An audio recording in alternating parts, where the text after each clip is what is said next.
Munaye maama, ebbanga nga ligenze okuva we nakusiibula. Nze mutabani wo wandibanga tonzijukira. Ensi kye yanfuula saakirwanisa, buswavu mikwano gye waŋŋaana bwe tusiiba bosa mugerwa be bannange, mize mikyamu bwe tugikola. Wavumiriranga abanywa sigala kyannaku omutabani ku kinywi kwe neegatta.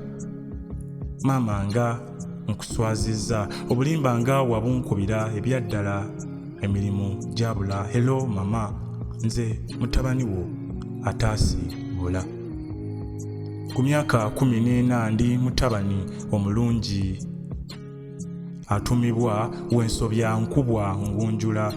Ku 19 ngoba ebirooto era nsuubira mu maaso we wali ebinene ebisinga. Hello mama. Ku 2 ndi musajja wentandika okusobya, ensobi yange esooka butakuwuliriza, omwenge we naguyiga ecupa ye munnange. Ndi musibe mu nsi mwe neebuliza. Maama, nze yeegaaya we wampita embuzi saawuliriza, maziga nakaabya ndabika, ensobi zange tezisonywikika. Hello mama.